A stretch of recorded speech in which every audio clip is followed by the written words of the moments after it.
Welcome back to another episode of Rock Boys Football as the weeks and months of this offseason kind of go on as we get closer to kickoff.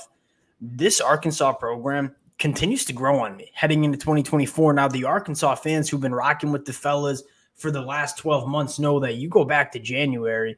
I had massive question marks about not only what this team would look like in 2024, but quite frankly, should Sam Pittman still be the head coach of this program? And after kind of tracking what they did in the offseason, especially watching that spring game, that was kind of the pivotal moment for me where it's like, hey, this offense looks like it at least is going to be exciting with Taylor Green, Bobby Petrino coming in. I'm starting to grow on this Arkansas team. And am I getting up here and picking Arkansas to go out and win an SEC championship in 2024? No, that's not what I'm doing. That being said, I think this Arkansas team can be, a lot more salty than a lot of people give them credit heading into 2024. You look at the national media, how they talk about this Arkansas team. There are a lot of national media talk show hosts that if you listen to them, how they talk Arkansas, they're essentially just kind of counting it as a free win in the SEC. I don't think I'm there with Arkansas. I think this team I think they have the opportunity to get significantly better heading into 2024. Now, we've talked extensively about this Arkansas offense. I think the biggest move they made in the offseason was bringing in Bobby Petrino.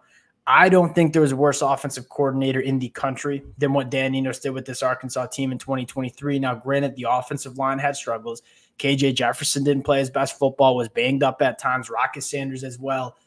The offensive scheme was just the complete opposite in terms of playing into what their players did well. And I think bringing in Bobby Petrino, that's probably the best addition they made out of any addition, whether it was coaches or transfer portal additions.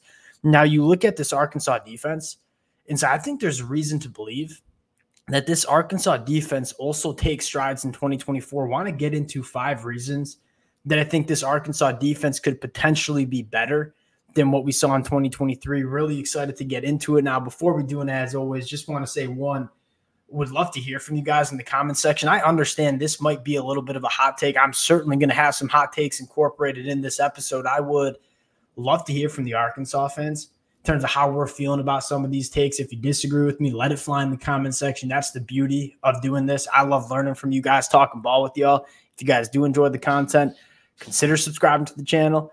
Without further ado, let's get into this one. And I want to start with what might be the hottest take that I have, and that is, does Arkansas get better at linebacker heading into 2024? And on paper, that's going to garner a lot of questions, right? You lose Chris Paul. You lose Jaheim Thomas, your 2 leading tacklers at the linebacker position.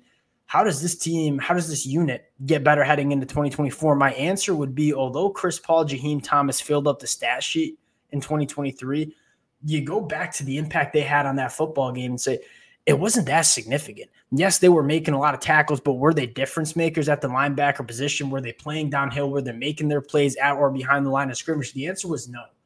And so I look at, let's start with Xavier Sorey, a kid that we all know has certainly the talent. And I kind of made the comparison the other time we talked about Xavier Sorey. What if he is a Drew Sanders kind of storyline? And where you look at Drew Sanders was always a good linebacker, just played behind a lot of great linebackers at Alabama. Guess what? Georgia has probably the best linebacker room in the country heading into 2024. That doesn't mean Xavier Sorey can play. And from the minute this kid has stepped on campus for Arkansas, he has been that linebacker one within this defense. I think Xavier Sorey could be a really good linebacker for this Arkansas program. And then you look at the name that I think is flying under the radar in a meaningful way, and that is second-year Brad Spence. Brad Spence was phenomenal in the spring game. This was a kid that was a difference maker at linebacker, which you just didn't see in 2023. He was attacking the line of scrimmage, can get it done in the pass rush, is a juiced-up athlete that can go sideline to sideline. I look at Xavier Sorey and Brad Spence and say, although the proven production is not there in the SEC like it was with Chris Paul and Jaheim Thomas, I think that this unit has the potential to be better than it was in 2024. So that's my first reason.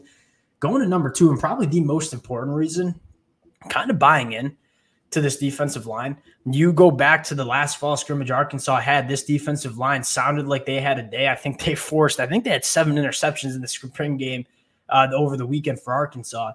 It obviously starts with Landon Jackson, truly an all-SEC, all-American caliber guy, going to be playing on Sundays. Probably should have been playing on Sundays, quite frankly, but decides to come back to Arkansas for one more year. one of the premier pass rushers that we see not only in the SEC but in the country. But what makes me buy into this Arkansas defense is the depth along the line of scrimmage. That is something that normally holds a team like Arkansas back from kind of competing with those programs like Georgia and Alabama's. Do you have enough bodies to rotate throughout 4 quarters to stay fresh? Normally with an Arkansas program, you kind of take out your ones, give them a blow for a drive. There is a significant drop-off in play. I don't think you're going to see a significant drop-off in play. Now, you look at the starters and say Eric Gregory and Cam Ball on the inside. We feel really damn good about them. You look at Nico on the outside, him and Anton Junkaj, who I think Anton Junkaj apparently having a really, really good fall camp. That's a really big storyline. Again, I know a lot of Arkansas fans are kind of questioning if he can make that jump from the FCS to the SEC. One, we've seen it. Like a guy like Jared Verse comes into Florida State, absolutely dominates from Albany. Anton Junkaj was one of, if not the most productive FCS defensive lineman we saw in the country last year. If he can come in and be a guy for Arkansas, that just makes me buy into this defensive line even more. And then you look at the inside and say, Danny Solly goes 370. Ian Gifford, I think that's how you say it. I think he goes 385. I look at Rose. I look at this interior defensive line and say it's deep. You have a guy in Charlie Collins coming in as a true freshman that certainly is ready to rock and roll and play. Not only do you have the NFL talent on the defensive line, I think you're really deep on the defensive line. That's what kind of separates Arkansas heading into 2024. Number 3, a true cornerback 1. I think the first reaction would be, well, they had Jalen Braxton last year. They didn't really know what they had with Jalen Braxton. Jalen Braxton only played 370 snaps as a true freshman. He was not on the field a ton for Arkansas, and although he kind of turned it up towards the end of the season when he was healthy, I think Arkansas, knowing that you have a proven commodity, a guy, an all-SEC caliber cornerback, that's massive in terms of scheming up a defense. You can do so many different things when you know you have a legitimate cornerback in Jalen Braxton who you can just leave on an island and start doing some crazy stuff in the back end. It's a massive asset. One of, if not the biggest asset a defense can have is that true cornerback 1. Arkansas knows they have it now. You go back 12 months ago, they didn't know what Jalen Braxton was going to be. I probably didn't think that they were going to even think they could count on him as a true freshman. Now they know they have a guy at that cornerback 1 spot. That starts letting you get creative in the secondary, and that's kind of the last thing I want to talk about. You look at Arkansas last year, this was one of their Achilles heels, was giving up explosive plays in the passing attack. They were a pretty solid defense in terms of completion percentage given up. They were not a good defense in terms of yards per pass, 7.9 yards per pass. That was outside of the top 100. This Arkansas team gave up a ton of explosive plays, a ton of blown coverages. What does Arkansas go out and do? They just get a ton of names in the transfer portal. And at the end of the day, you get enough guys, you build enough competitive depth, you kind of feel good that the secondary is going to shake out in a good way. I think you got a really, really tightly contested nickel cornerback competition. I think the Nico Slaughter is probably going to be the guy that's played in a lot of the SEC coming over from Tennessee. You look at TJ Metcalf going into year 2. I expect big things from him. Marquise Robinson coming over from South Alabama. Sounds like he's going to be the opposite cornerback to Jalen Braxton. They built a lot of competitive depth in the secondary. I think that's a massive storyline for Arkansas as well. And I think that's kind of the reason you're believing in this team as a whole is this Arkansas team has, at least in my mind, some potential guys that are legitimate difference makers, right? Landon Jackson or Jalen Braxton. But I also think this team is a little bit more well-rounded on defense than you saw in 2024 or 2023, that is. The last thing I want to talk about is just having a better offense. I think the number one mistake that a lot of people can make when they evaluate a certain side of the ball, specifically the defense, you got to look at what the offense was doing. This offense was a disaster for Arkansas last year. Couldn't stay on the field, couldn't control the time of possession. When you have an offense that's turning the football over, not staying on the football field, making this defense play a ton of snaps that they really shouldn't be playing, it's really easy for a defense to kind of crack when you have an offense that was so inept like Arkansas was in 2023. Now, we're not sure what this Arkansas offense is going to look like, but just the fact that you're bringing in Bobby Petrino, I feel better that the offense can't get much worse. We probably put it at that. And so if this offense gets a little bit better, takes a little bit more pressure off the defense, this defense in terms of numbers, in terms of how the unit produces, it's only going to get better. They're going to be a little bit more fresh. So I think having a better offense might be the number one reason this defense gets better. But you look at the personnel, you look at the offense and say, hey, this Arkansas defense probably wasn't as bad as we saw on paper last year, but I think there's reasons to think the unit gets better, and then the numbers on this, the numbers on the box score are going to get better too because the unit's better and the offense is better. This Arkansas team is going to be fun. And you talk about the offense and say, all right, Taylor Green, not a proven commodity in the SEC.